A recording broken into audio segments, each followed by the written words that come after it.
Hi, and welcome to another episode of Hot Takes with me, the Silver Fox.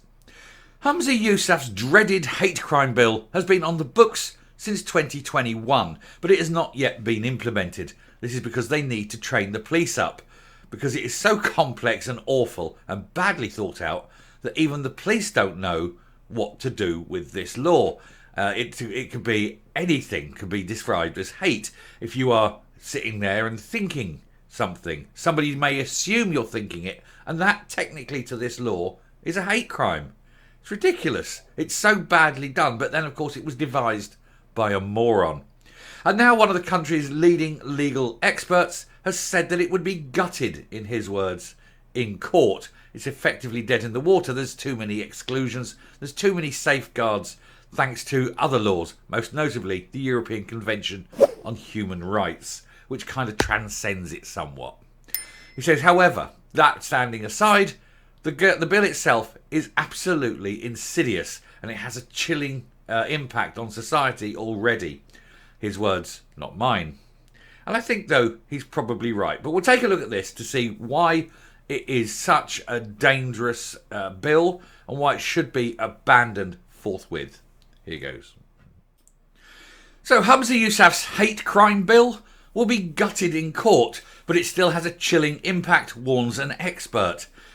Dr. Michael Foran, a legal expert, has said he thinks the SNP's controversial hate crime bill will be destroyed in a court, but during a free speech debate, he warned it was already having a chilling effect on Scottish culture. It may not stand, it may not last within a court. There are too many problems with it. No one, for example, within this law has defined what hate is. And yet you are, according to the same laws, allowed to offend and insult. So where's the line between offence and insult on one side of the line and hate on the other side? Who decides whether it's hateful or merely insulting? There's nothing in the law to define it. It's so vague and bland and unthought through. But then, of course, as I say, devised by a moron. What do you expect? There are no safeguards. But thankfully, of course, the European Convention on Human Rights does come riding to the rescue and basically oversees a lot of the things that it tries to do. But it's ridiculous. Two people could be having a private conversation within a house.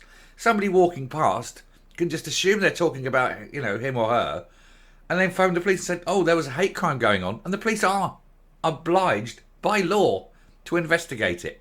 And that, of course, is how we defeat this bill. But I'll come to that in a minute. Anyway, the SNP's hate crime bill will be gutted to within an inch of its life if it ever makes it to court. This is according to Dr. Michael Foran, a senior fellow at the Policy Exchange and lecturer in law at the University of Glasgow. While branding it a thought crime bill during a free speech union debate, he warned of the chilling effect it was already having on Scottish culture.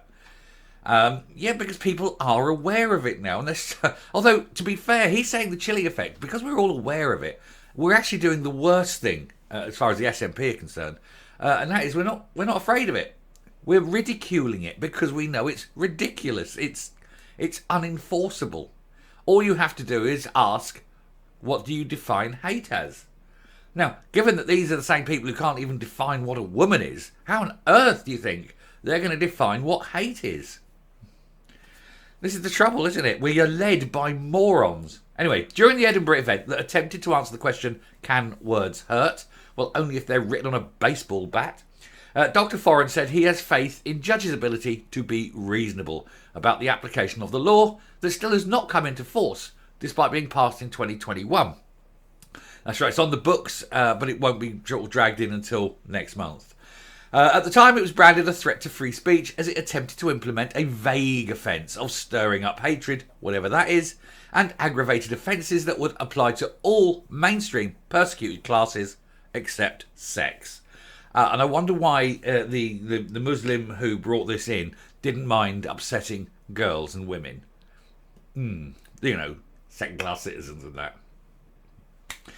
Dr. Foran explained his belief in top legal minds. However, he said there were already instances where the bill was being weaponised against free speech outside of the courts. One contributor to the debate raised an instance where an activist was approached by police during a gender-critical protest and was asked questions about transphobic views. Transgender identity is one of the listed characteristics in the bill, although all you have to do really is get your own back. Ask the policeman, what do you mean? I please explain your question. I don't understand. Please explain what transphobic is. Please explain why you think it's hate. Can you define what hate is? I don't believe that you can. And until you can define what hate is, how can I possibly be guilty of a hate crime? And that you'll have them over a barrel then, won't you? Because they can't. Anyway, Police Scotland was recently found to be setting up dedicated hate crime units ahead of new laws that plan to launch early next year. The unit is expected to go live in November, and the training of the force's 16,400 officers gets underway in December in preparation for the Hate Crime and Public Order Scotland Act. Woohoo, big name, tiny law. Utterly meaningless. And that is what we have to do. Ridicule it because it's ridiculous. The bill seeks to police speech that causes alarm or distress or ill will towards certain members of society. Under the bill, offences are considered aggravated, which could influence sentencing of up to 7 years if they involve prejudice on the basis of age, disability, race, religion, sexual orientation, transgender identity, or variations in sex characteristics, sometimes described as intersex of physical or biological characteristics. So if I say, oh, you're just an old crippled tart or something, that's a hate crime, apparently. Now, you could be elderly. You could actually have a walking stick because you've got a gammy leg. And you could actually have been a bit of a tart in your youth. And so I could be extremely accurate. And yet it would still be deigned as a hate crime bill. Or, for example, I could look at you as you walked past and then turn to my friend and have a private conversation out of earshot. And you could assume it was about you and call a policeman. And that's how we win, of course. That's how we win. They are obliged by law to investigate. They're not obliged to investigate burglaries. They're not obliged to investigate any other crime. But hate crimes, they have by law, legally have to investigate. And so day one, you report it to the police, and then you report that one to the police, and then someone says something and you report that to the police, and you keep reporting it. And there's millions of Scots reporting millions of offences every day, and they are, of course, obliged by law to investigate them. And that's how we get rid of this law. It's stupid. It's beyond a joke. Anyway, Dr. Foran raised a conflict with the European Convention on Human Rights, which I mentioned at the beginning. He told the audience who were concerned about the application of the bill that the convention includes the explicit statement, now this is within the European Convention of Human Rights, that is placed on the face of the bill, that freedom of expression includes the right to offend, shock and disturb. So if I have a legal right under the ECHR, can't spell, but if I have that explicit, now not just inferred right, an explicit right to offend, then I shall ignore, and this is why this thing goes, because I shall ignore the hate crime bill, because that is below the European Convention on Human Rights, which is above everything. And I say, no, I'm engaging in my human rights to cause offence. It's enshrined in law, and it sits atop the hate crime bill. And so all I'm doing is I'm exercising my rights. And in fact, this law, where they try to prosecute for saying something that you believe, therefore is breaching your human rights. And so if a policeman tries to arrest you and prosecute you, you can sue that policeman, the individual cop who arrests you, because he has failed to uphold your human rights. And that is an incredibly serious crime. It's way, way worse than the 7 years you can get for breaching the hate crime bill. The European Convention on Human Rights, actually breaching that, has no maximum time in prison, no maximum fine.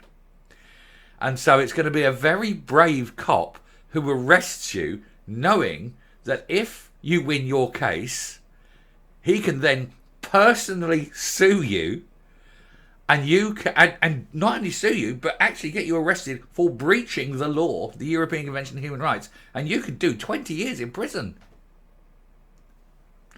Go ahead, Mr. Policeman. Please arrest me. and watch what happens. That saying, I've used it many a time. Fuck around, find out. Well, they are about to find out, because it only takes one. It only takes one victory with the European Convention on Human Rights, nicking a cop, having him jailed, and you watch every other cop go, no. But that's it. This is what happens. Morons. Absolute morons. They don't even know what they're doing. Anyway, I shall round off and come up. Of course, we all know why this bill came into existence, don't we? Humza Yousaf had orders from his bosses down at the mosque to make sure that certain groups were more protected than anyone else.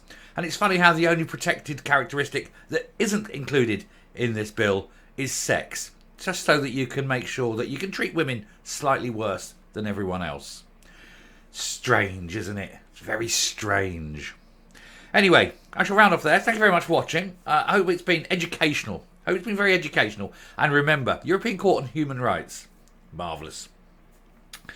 Till next time, stay safe, stay well, understand the law, and just ignore it. And take every opportunity you can to phone the police and report a hate crime.